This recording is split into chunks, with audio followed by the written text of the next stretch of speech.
अच्छा এটা পুরো টেবিলটা আসছে তো ও তো থই দে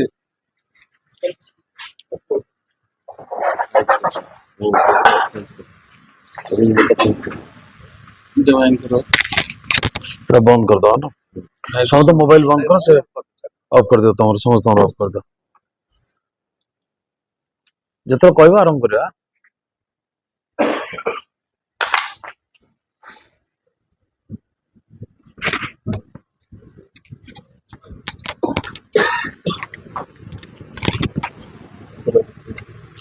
ତ କଟକ ରହିଲ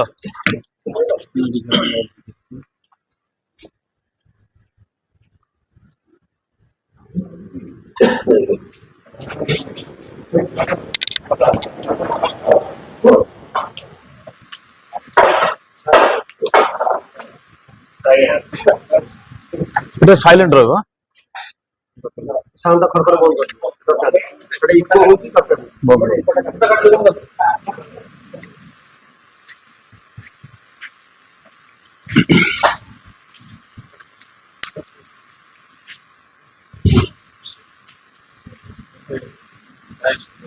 ସମସ୍ତଙ୍କୁ ମୋର ନମସ୍କାର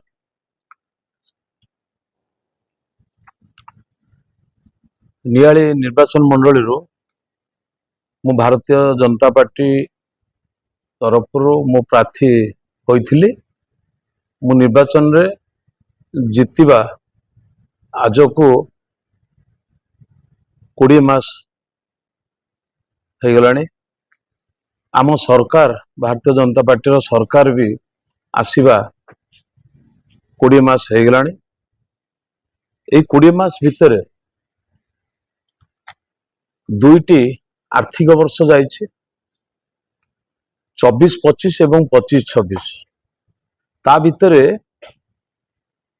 ଦୁଇଟି ବର୍ଷା ଋତୁ ଯୋଉଠି କାମ ବନ୍ଦ ହେଇଯାଏ ପ୍ରାୟ ସେ ଦୁଇଟା ଋତୁ ମଧ୍ୟ ପଳେଇଛି এই 20 ମାସ ଭିତରେ ତା ଭିତରେ ଆମର ବିଜିବିଓ ଏବଂ ବିଧାୟକ ହାତପାଣ୍ଠି ପିଏମ ଶ୍ରୀ ମୁଖ୍ୟମନ୍ତ୍ରୀଙ୍କର ସ୍ୱତନ୍ତ୍ର ସହାୟତା ରାଶି ଜିଆଇଏ ଇତ୍ୟାଦି ବାବଦକୁ କେବଳ କଣ୍ଟାପଡ଼ା ପଞ୍ଚାୟତ ସମିତିକୁ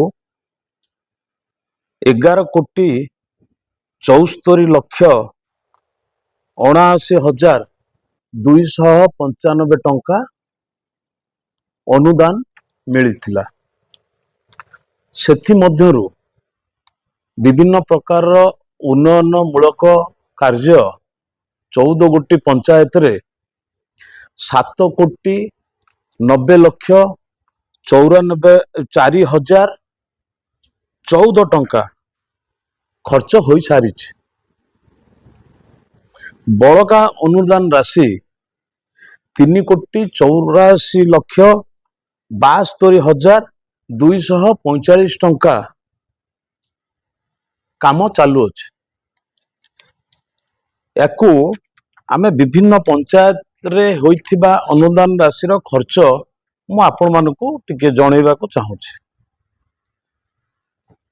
ଅଡ଼ଶପୁର ପଞ୍ଚାୟତରେ 20 ମାସ ଭିତରେ ଅଡ଼ଶପୁର ପଞ୍ଚାୟତରେ ଅନୁଦାନ ରାଶି ଆସିଥିଲା 1,21,17,269 ଟଙ୍କା ମଞ୍ଜୁର ହୋଇଛି ସେଥିମଧ୍ୟରୁ 99,17,269 ଟଙ୍କା ଖର୍ଚ୍ଚ ହୋଇସାରିଛି ବଳକା 32 ଲକ୍ଷ ଟଙ୍କାର କାମ ଚାଲିଛି ବାଗଲପୁର ପଞ୍ଚାୟତରେ ହଉଛି 89,16,000 ଟଙ୍କା ଅନୁଦାନ ରାଶି ମଞ୍ଜୁର ହେଇଥିଲା। ସେଥିମଧ୍ୟରୁ 62,16,000 ଟଙ୍କା ଖର୍ଚ୍ଚ ହେଇସାରିଛି, ମାନେ କାମ ଗୁଡାକ ହେଇଯାଇଛି। ବଳକା 27 ଲକ୍ଷ ଟଙ୍କାର କାମ ଚାଲିଛି। ବଡ ପାଟସୁନ୍ଦରପୁର, ସେମିତି ବଡ ପାଟସୁନ୍ଦରପୁରରେ ଯୋଜନା ବାବଦକୁ ମୋଟ 65,89,000 ଟଙ୍କା ମଞ୍ଜୁର ହେଇଥିଲା। ସେଥିରୁ 34,89,000 ଟଙ୍କା ଖର୍ଚ୍ଚ ହେଇସାରିଛି, କାମ ସରିଛି। ବଳକା 31 ଲକ୍ଷ ଟଙ୍କାର କାମ ଚାଲିଛି। ବ୍ରାହ୍ମଣବାଟି ପଞ୍ଚାୟତ, ବ୍ରାହ୍ମଣବାଟିରେ ସେମିତି ଯୋଜନା ବାବଦକୁ 68,24,037 ଟଙ୍କା ମଞ୍ଜୁର ହେଇଥିଲା। ସେଥିରୁ 50,24,000 ଟଙ୍କା ଖର୍ଚ୍ଚ ହୋଇସାରିଛି। ବଳକା 18 ଲକ୍ଷ ଟଙ୍କାର କାମ ଚାଲିଛି। ବ୍ରାହ୍ମଣ ସାଇଲ ଗ୍ରାମ ପଞ୍ଚାୟତ, ବ୍ରାହ୍ମଣ ସାଇଲରେ ଯୋଜନା ବାବଦକୁ 70,58,271 ଟଙ୍କା ମଞ୍ଜୁର ହେଇଥିଲା। ସେଥିରୁ 44,68,888 ଟଙ୍କା ଖର୍ଚ୍ଚ ହୋଇସାରିଛି।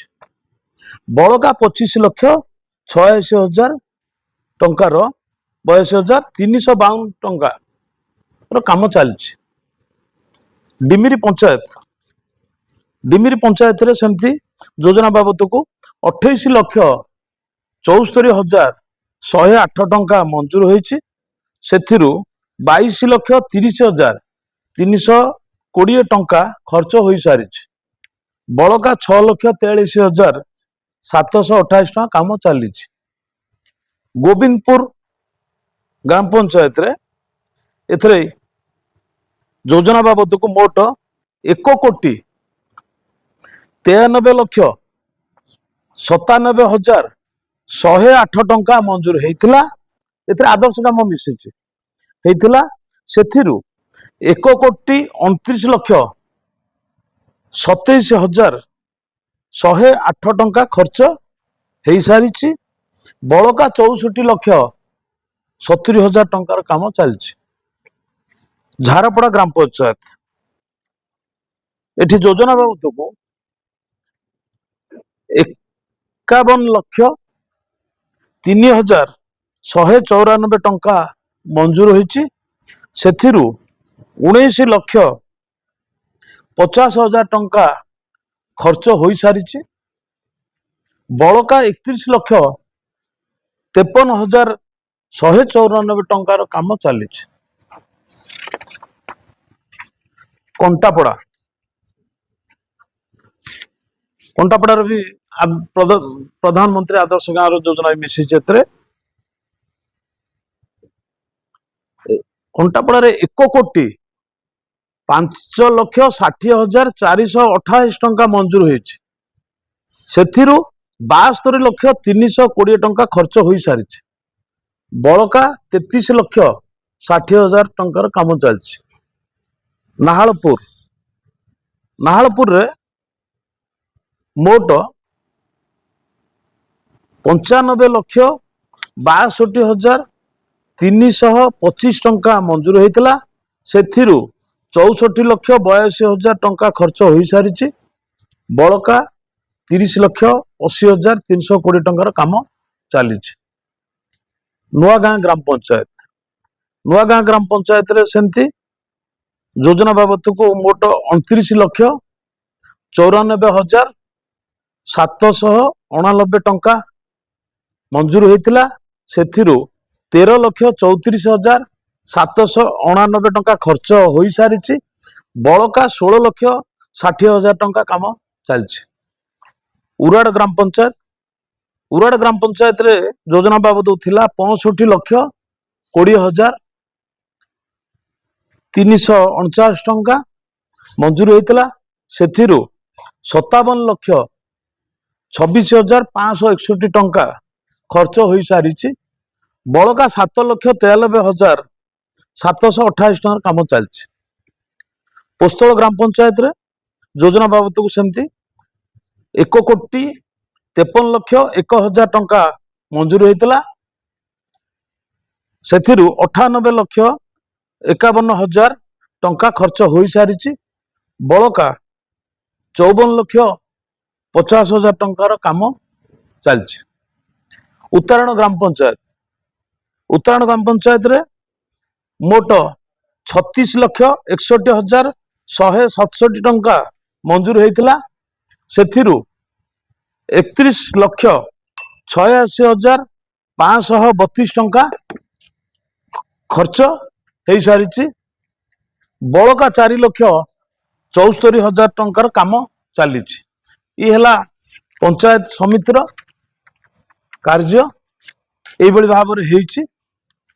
ତ ଆଉ ଜିଲ୍ଲା ପରିଷଦ ପାଣ୍ଠି ଜିଲ୍ଲା ପରିଷଦ ଯୋଉମାନେ ସିମ୍ବଲରେ ଲଢିଥିଲେ ସେଠି ଖର୍ଚ୍ଚ ହେଇଛି, ମିଳିଥିଲା ଅନୁଦାନ 32 ଲକ୍ଷ ଟଙ୍କା 2ଟି ଜିଲ୍ଲା ପରିଷଦ ଜୋନରେ। ସେଥିରେ ଖର୍ଚ୍ଚ ସେମାନେ କରିଛନ୍ତି ଜିଲ୍ଲା ପରିଷଦ ସଦସ୍ୟ ମାନେ 24,24,000। ତାଙ୍କର ଅନୁଦାନ ରାଶି ଆହୁରି 7,82,000 ଟଙ୍କା ଅଛି। ତ ଇଏ ହେଲା ପଞ୍ଚାୟତ ସମିତିର ହିସାବ କେବଳ କଣ୍ଟାପଡାର। ଆମ ନିର୍ବାଚନ ମଣ୍ଡଳୀରେ 3ଗୋଟି ବ୍ଲକ ରହିଛି, ବାରଙ୍ଗ, କଣ୍ଟାପଡା, ନିଆଳି। 3ଗୋଟି ବ୍ଲକରେ ମୁଁ ଯେତେବେଳେ ଜିତିକିରି ଆସିଲି, ମୁଁ 3ଗୋଟି ବ୍ଲକରେ କହିଥିଲି ଯେ ସରକାରଙ୍କର ଯୋଉ ଜନକଲ୍ୟାଣ କାର୍ଯ୍ୟ ସବୁ ରହିଛି, ବିଭିନ୍ନ ଯୋଜନା ରହିଛି, ତାକୁ ଦଳମତ ନିର୍ବିଶେଷରେ କାର୍ଯ୍ୟ ସମ୍ପାଦନ କରାଯିବ। ଆଉ ଯୋଉମାନେ ସରକାରଙ୍କର ଯୋଜନାରେ ଅନ୍ତର୍ଭୁକ୍ତ ହେବେ, ଯେମିତି ପ୍ରଧାନମନ୍ତ୍ରୀ ଆବାସ ଯୋଜନା ହଉ, ରାସନ କାର୍ଡ ହଉ, ଶୌଚାଳୟ ହଉ, କୌଣସି ବି ଜନକଲ୍ୟାଣକାରୀ କାର୍ଯ୍ୟ, ତାକୁ ମଧ୍ୟ ଦଳମତ ନିର୍ବିଶେଷରେ କରାଯିବ। ଏବଂ ସରପଞ୍ଚ, ଜିଲ୍ଲା ପରିଷଦ, ସମିତି ସଭ୍ୟ ସେମାନଙ୍କୁ ମଧ୍ୟ କୁହାଯାଇଥିଲା ତାଙ୍କ ପଞ୍ଚାୟତର ସେମାନେ ତାଙ୍କର କାମ ସ୍ୱାଧୀନ ଭାବରେ କରିପାରିବେ। କୌଣସି ଅସୁବିଧା ହେଲେ ମତେ ସିଧାସଳଖ ଭାବରେ ଜଣେଇବେ, ମୁଁ ନିଶ୍ଚିତ ଭାବରେ ତାକୁ ସମ୍ପାଦନ କରିବି ଏବଂ ସେମାନେ ସୁରୁଖୁରୁରେ କାମ କରିବେ। ଆଜି ପର୍ଯ୍ୟନ୍ତ 3ଗୋଟି ବ୍ଲକରୁ କୌଣସି ସମିତି ସଭ୍ୟ କିମ୍ବା ଜିଲ୍ଲା ପରିଷଦ ମେମ୍ବର ବା ସରପଞ୍ଚ କେହି ମତେ ଏପର୍ଯ୍ୟନ୍ତ 20 ମାସ ଭିତରେ ଅଭିଯୋଗ କରିନାହାନ୍ତି ଯେ କାର୍ଯ୍ୟ ହେଇପାରୁନି। ସେମିତି ରାସନ କାର୍ଡ, ପ୍ରଧାନମନ୍ତ୍ରୀ ଆବାସ ଯୋଜନାର ଯୋଉ ସବୁ ଟ୍ୟାଗ ହେଲା, ସେଥିରେ ମଧ୍ୟ କେହି ଅଭିଯୋଗ ଏପର୍ଯ୍ୟନ୍ତ ମତେ ଆଣିନାହାନ୍ତି। ତେଣୁ ଯାହା ଅଭିଯୋଗ ଆସିବ ଆମେ ନିଶ୍ଚିତ ଭାବରେ କରିବୁ। ତେଣୁ 3ଗୋଟି ବ୍ଲକରେ ଯେତେବେଳେ ଆମେ କହିଥିଲୁ, ମୁଁ ଆଶା କରୁଛି, ମୁଁ ଭାବୁଛି ବୋଧେ କିଛି ଅସୁବିଧା ହେଇନଥିବ। କାହିଁକି ମୁଁ ପଞ୍ଚାୟତ ସମିତି 3ଟା ବ୍ଲକ ମିଟିଂରେ ଏହା ମୁଁ କହିଥିଲି। ମୁଁ ଭାବୁଛି କିଛି ଅସୁବିଧା ହେଇନଥିବ, କାରଣ ଏଠୁ ଯୋଉ ଜଣା ପଡୁଛି ଜିଲ୍ଲା ପରିଷଦ ମେମ୍ବର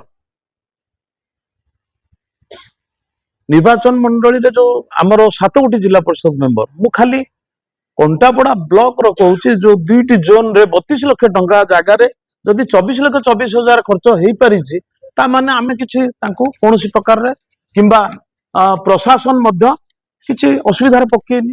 ତେଣୁ 3ଗୋଟି ବ୍ଲକର ପ୍ରଶାସନ ସୁରୁଖୁରୁରେ କାମ କରୁଛି।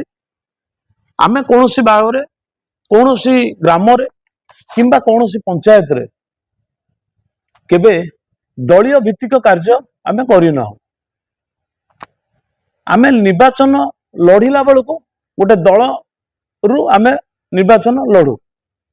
ମୁଁ ଯେମିତି ଭାରତୀୟ ଜନତା ପାର୍ଟି ଟିକଟରେ ମୁଁ ଲଢିକି ଜିତିଛି, କିନ୍ତୁ ଜିତିଗଲା ପରେ ମୁଁ ହଉଛି ସର୍ବସାଧାରଣଙ୍କର, ସାଧାରଣ ଲୋକଙ୍କର ଆମେ ବିଧାୟକ। ତେଣୁ ସାଧାରଣ ଲୋକ ଯେତେବେଳେ ଯାହା ଅଭିଯୋଗ କରନ୍ତି ମୁଁ କରେ।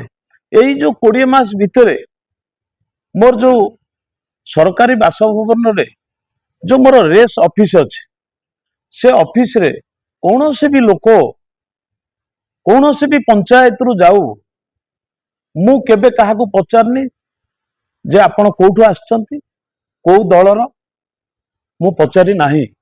ଆଉ ସମସ୍ତଙ୍କୁ ମୁଁ ଗୋଟେ କଥା କହିଛି, ଯିଏ ଯାଇଛି କାମ କଣ କୁହ, ସେ କାମ ଯେକୌଣସି କାମ ହଉ ମୋ ସୀମା ଭିତରେ ଯୋଉ କାମ ହେଇପାରିଛି ମୁଁ ସେଇ ବିଭାଗୀୟ ଅଧିକାରୀ ମାନଙ୍କୁ କହିଛି ଏବଂ କାମ ହେଇଛି।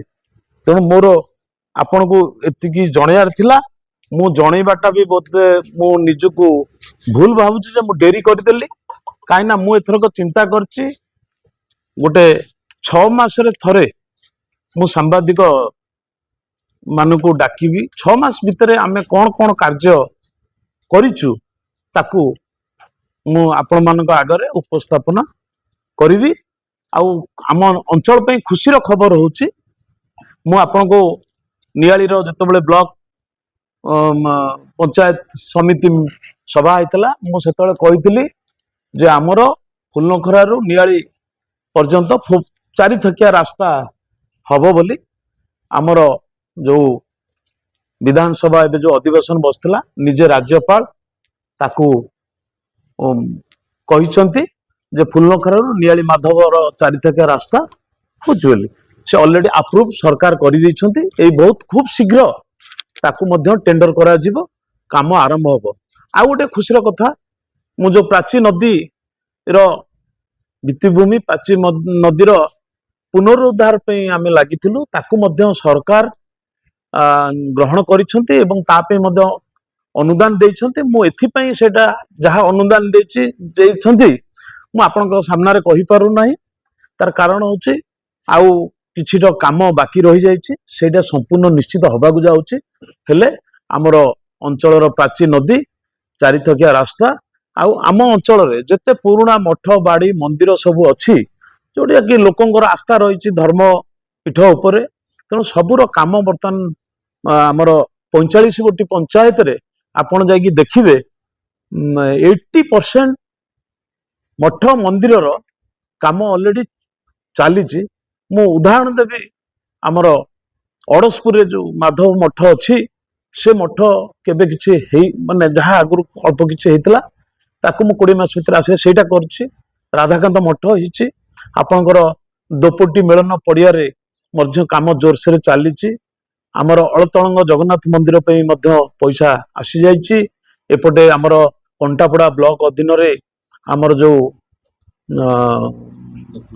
ଆମର ଜଗନ୍ନାଥ ମନ୍ଦିର ଯୋଉଟା ହଉଛି ଆମର ସଳେଇ ପାଖରେ ବନବିହାରୀ, ତା ପାଇଁ ମଧ୍ୟ ଅନୁଦାନ ଆସିଛି। ଏମିତି ବିଭିନ୍ନ ଜାଗାରେ ଆସିଛି, ଉନ୍ନୟନମୂଳକ କାମ ହବ।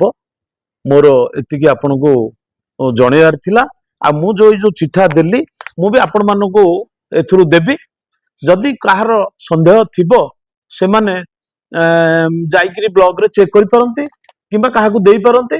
ଆଉ ଯଦି ଭୁଲ କିଛି ତଥ୍ୟ ବାହାରିବ ତାହେଲେ ଆପଣ ମାନେ ମୋ ସାଙ୍ଗରେ ସିଧାସଳଖ କଥାବାର୍ତ୍ତା ହେଇପାରିବେ।